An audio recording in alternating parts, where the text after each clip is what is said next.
So would you say that Muslims are also rejecting Christ? Because I've studied the Muslim faith for almost a decade. Right. And I know that we believe in Isa, who we call Jesus, right, which is the Arabic name for him, right, as a prophet and as a figure in our religion. So would that be rejecting Christ? So, and also, in your opinion, would Muslims then be going to hell the way you said you'll be going to hell if Muhammad is saying the truth? Yeah, you're right. If Muhammad spoke the truth, I'm going to hell. If Jesus Christ spoke the truth, I'm going to heaven. So obviously the question is, who is Jesus? Does the Quran tell us the truth about Jesus, that he's just a prophet?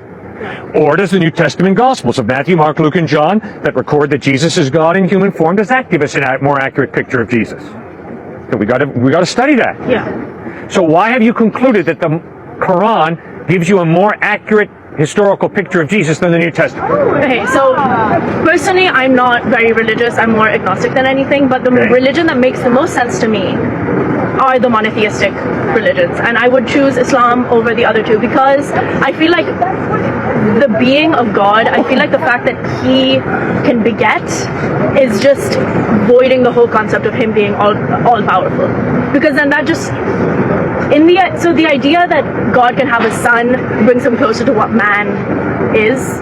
No, God did not birth Jesus. Yeah. That's not what the New Testament So it's like Jesus is more like God in human form? Exactly. So, Jesus is the eternal God in human form according to the Gospels. Yeah. Not according to the Quran, obviously. Yeah. But according to the Gospels, God the Father did not get together with Mary and have baby Jesus. Yeah. No. Jesus is the eternal God who humbled himself and became a human being. Well, doesn't that just bring God to our level then? Doesn't that make him less powerful? Okay, good. When God gave me a free will, did God choose to partially limit his power? He gave me a hand, right? Whap. Oh, God made me do it. God made me hit him. Baloney. God gave me a hand and a free will, which means he reduced his power. He limited his power when he gave me a free will, because I can do this, which is evil, right? And yes, when God became a human being, obviously he limited his power in Christ, right? Christ didn't go around doing whatever he wanted to. So what makes Christ different than the other prophets like Abraham and Joseph and all of them? What makes him different is, first of all, he claimed to be God, which means he's not a good prophet.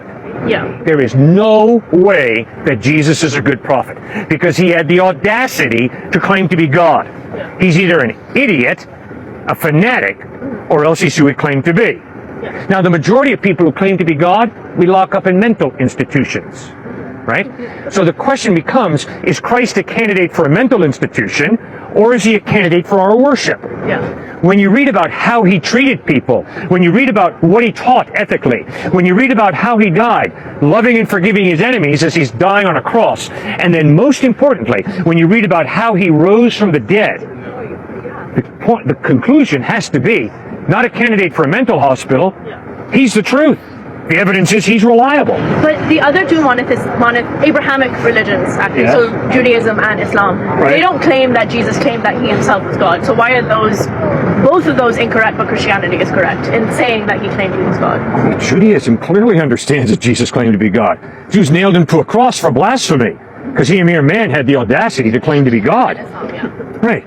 Well, obviously, Muhammad disagreed with the New Testament.